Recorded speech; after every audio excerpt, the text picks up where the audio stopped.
എത്തുന്നു. ടെഹ്റാനിലെ പ്രത്യേകിച്ചും ജോഹറി square, ഹസനബാദ് square തുടങ്ങിയ ഇടങ്ങളിൽ നിന്ന് പുകപടലങ്ങൾ ഉയരുന്നു. വലിയ സ്ഫോടന ശബ്ദം കേട്ടു.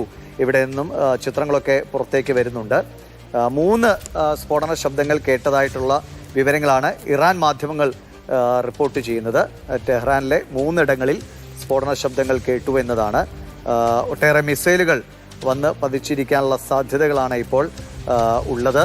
ഇസ്രായേൽ ഇറാനെതിരെ ആക്രമണം തുടങ്ങിയെന്ന ഏറ്റവും പ്രധാനപ്പെട്ട ഒരു വാർത്ത വരികയാണ്. അശ്വത് വിവരങ്ങളുമായിട്ട്. അശ്വത്, ഇറാൻ അമേരിക്ക ചർച്ചകളൊക്കെ നടക്കുന്നതിനിടയിലാണ് ഈ സംഭവം. ദിവിഷ്, പശ്ചിമേഷ്യയിൽ കഴിഞ്ഞ ദിവസം തന്നെ വലിയൊരു സംഘർഷ സാധ്യത എന്ന തലത്തിൽ വിലയിരുത്തൽ വന്നിരുന്നു. അതിന് ഒരുപക്ഷെ സാധൂകരിക്കുന്ന റിപ്പോർട്ടുകളാണ് ഏറ്റവും ഒടുവിൽ പുറത്തു വരുന്നത്. ഇസ്രായേൽ തന്നെ ഔദ്യോഗികമായി ഇറാനിൽ ആക്രമണം നടത്തിയതായി സ്ഥിരീകരിക്കുന്നു. ചില ചിത്രങ്ങളും അല്ലെങ്കിൽ ചില ദൃശ്യങ്ങളും ഇപ്പോൾ പുറത്തു വന്നിട്ടുണ്ട്.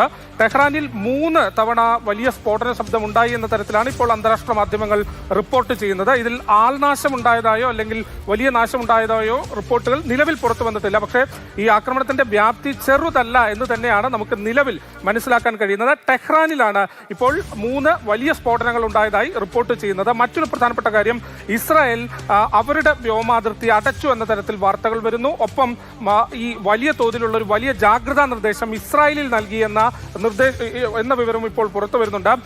ഇസ്രായേലി ഡിഫൻസ് ഫോഴ്സ് ഔദ്യോഗികമായി സ്ഥിരീകരിക്കുന്ന വാക്കിങ്ങനെയാണ്. അതായത് മുൻകൂട്ടി തയ്യാറാക്കിയ പ്രകാരമുള്ള അറ്റാക്ക് നടത്തി, ഇറാനിൽ മുൻകൂട്ടി തയ്യാറാക്കിയത് പ്രകാരം അറ്റാക്ക് ചെയ്തു എന്ന സ്ഥിരീകരണമാണ് ഇപ്പോൾ ഇസ്രായേലി ഡിഫൻസ് ഫോഴ്സിൻ്റെതായി ട്വീറ്റിൽ ഔദ്യോഗികമായി ഒരു കുറിപ്പ് വന്നിട്ടുള്ളത്. ഇതാണ് ഈ വാർത്ത പുറം ലോകം അറിയുന്നത്. ഈ ട്വീറ്റോടുകൂടിയാണ് പുറം ലോകം അറിയുന്നത്. ഇതിന് തൊട്ട് പിന്നാലെയാണ് ഇപ്പോൾ ഇത് സാധൂകരിക്കുന്ന 2 ചിത്രങ്ങൾ കൂടെ ഇസ്രായേൽ ഡിഫൻസ് ഫോഴ്സ് പുറത്തുവിട്ടിട്ടുള്ളത്. ഇതിന്റെ വ്യാപ്തി എത്രത്തോളം വലുതാണ് എന്ന് നമുക്ക് അടുത്ത മിനിറ്റിൽ അല്ലെങ്കിൽ അടുത്ത മണിക്കൂറിൽ തന്നെ മനസ്സിലാവും. ഏതായാലും പശ്ചിമേഷ്യ വലിയ സംഘർഷത്തിലേക്ക് പോകുന്നു.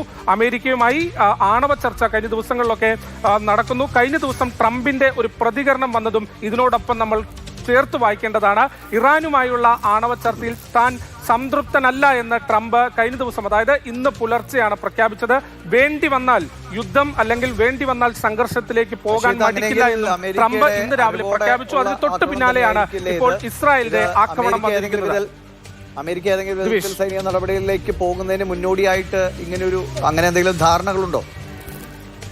ചോദ്യം വ്യക്തമായില്ല, ഒന്നുകൂടെ. അമേരിക്ക ഈ ചർച്ചയിൽ അവരുടെ ഒരു അസംതൃപ്തി അറിയിക്കുമ്പോൾ അമേരിക്കയുടെ അറിവോടെയാകും സ്വാഭാവികമായിട്ടും ഇസ്രായേലിന്റെ ആക്രമണം. വീണ്ടും അമേരിക്ക കൂടി രംഗപ്രവേശനം ചെയ്യുന്ന സാഹചര്യം പ്രതീക്ഷിക്കണം. തീർച്ചയായിട്ടും അങ്ങനെ തന്നെ വേണം കരുതാൻ. മറ്റൊരു പ്രധാനപ്പെട്ട കാര്യം, ഇന്ന് രാത്രി അല്ലെങ്കിൽ ഇന്ത്യൻ സമയം ഇന്ന് രാത്രിയോടെ അന്താരാഷ്ട്ര സമയം വെച്ച് നോക്കുമ്പോൾ നാളെയും ഏതാണ്ട് ഈ US സ്റ്റേറ്റ് സെക്രട്ടറി ഇസ്രായേലിലേക്ക് പോകാനിരിക്കുകയാണ്. അതിനോട് പശ്ചാത്തലത്തിൽ ചേർത്ത് വായിക്കുമ്പോൾ ദിവിഷ് പറഞ്ഞതിനെ സാധൂകരിക്കാൻ കഴിയും. മാത്രമല്ല, ഇന്ന് പുലർച്ചെ തന്നെ ട്രംപിൻ്റെതായൊരു പ്രസ്താവന വന്നത്, താൻ ഈ ചർച്ചകളിൽ ഒട്ടും സംതൃപ്തനല്ല, വേണ്ടി വന്നാൽ യുദ്ധം താൻ ആഗ്രഹിക്കുന്നില്ല, സംഘർഷം താൻ ആഗ്രഹിക്കുന്നില്ല, വേണ്ടി വന്നാൽ അതിനെ മടിക്കില്ല എന്നുകൂടെ ട്രംപ് ഇന്ന് പുലർച്ചെയാണ് പറഞ്ഞു വെച്ചത്. അതിന് തൊട്ട് പിന്നാലെയാണ് ഇപ്പോൾ ഈ ആക്രമണം ഉണ്ടായിരിക്കുന്നത്. എന്തായാലും ഇസ്രായേൽ രാജ്യവ്യാപകമായി അടിയന്തരാവസ്ഥ പ്രഖ്യാപിച്ചിരിക്കുകയാണ്. അതീവ ജാഗ്രത പുലർത്താനാണ് നിർദ്ദേശം. ഇസ്രായേൽ പ്രതിരോധ മന്ത്രി തന്നെയാണ് ഇങ്ങനെയൊരു നടപടി ഇറാന് മേൽ എടുത്തിരിക്കുന്നുവെന്ന വിവരം പുറത്തുവയ്ക്കുന്നത്. ടെഹ്റാനിൽ 3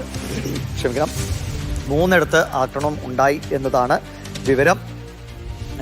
പുകപടലങ്ങൾ ഉയരുന്ന ചിത്രങ്ങളാണ് ഇപ്പോൾ പുറത്തു വരുന്നത്. ഇസ്രായേലിലെ വിദ്യാഭ്യാസ സ്ഥാപനങ്ങൾ, മറ്റ് പൊതുവിടങ്ങളിലൊക്കെ പ്രവർത്തനം പരിമിതപ്പെടുത്തിയിട്ടുണ്ട്. വളരെ ശക്തമായ ജാഗ്രത പുലർത്തണമെന്ന് ഇസ്രായേൽ തന്നെ നിർദ്ദേശം നൽകുന്നു. അതിന് പിന്നാലെയാണ് ഇറാനിൽ ഈ ആക്രമണം. ഇനി ഇറാന്റെ തിരിച്ചടി ഏത് വിധത്തിലാകും എന്നതും ഇപ്പോൾ ഉറപ്പിക്കാൻ കഴിഞ്ഞിട്ടില്ല. എന്തായാലും ഇറാൻ അമേരിക്ക സമാധാന ചർച്ചകൾ, ഒമാന്റെ മധ്യസ്ഥതയിൽ ജനീവയിൽ ചർച്ചകളൊക്കെ നടക്കുകയായിരുന്നു. അതിൽ ഒരു തൃപ്തിയില്ല എന്ന് അമേരിക്ക നിലപാട് അറിയിച്ചതിനുകൂടി പിന്നാലെയാണ് ഇസ്രായേലിന്റെ ഈ ആക്രമണം എന്നതുകൂടി ശ്രദ്ധേയമാണ്. അശ്വത്, ഇപ്പോൾ നേരത്തെയും ഇതുപോലെ സമാനമായ ഒരു തമ്മിൽ കോർക്കുന്ന ഒരു സാഹചര്യം ഉണ്ടായി, പിന്നീട് അത് സമാധാനത്തിലേക്ക് പോവുകയായിരുന്നു. വീണ്ടും അത്തരമൊരു സാഹചര്യം അത് ലോകത്തെ തന്നെ ബാധിക്കുന്നതാണ്. മറ്റു രാജ്യങ്ങളുടെ ഇടപെടൽ, ലോക സംഘടനകളുടെ ഇടപെടൽ എന്തെങ്കിലും സാധ്യമാണോ ഈ ഘട്ടത്തിൽ?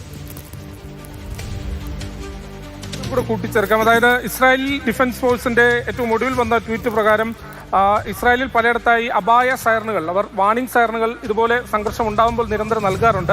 അത്തരത്തിൽ നിരവധി സ്ഥലത്ത് ഇസ്രായേലിൽ അപായ സൈറനുകൾ അല്ലെങ്കിൽ വാണിംഗ് സൈറനുകൾ മുഴങ്ങിയതായാണ് വിവരം വരുന്നത്. അവിടുത്തെ ജനങ്ങളോട് സുരക്ഷിതരായ സ്ഥലങ്ങളിലേക്ക് പോകാൻ ഇപ്പോൾ ഇസ്രായേലി ഡിഫൻസ് ഫോഴ്സ് തന്നെ നിർദ്ദേശിച്ചതായും ട്വീറ്റ് വരുന്നു. അപ്പോൾ സംഘർഷ സാധ്യത വളരെ വലുതാണ്. ഒരുപക്ഷെ പശ്ചിമേഷ്യയിലെ സാഹചര്യം വലിയ കലുഷിതമാകുകയാണ് എന്ന് വേണം നിലവിൽ പുറത്തു വരുന്ന വിവരങ്ങളിൽ നിന്ന് നമുക്ക് വായിച്ചെടുക്കാൻ. ദിവിഷ്.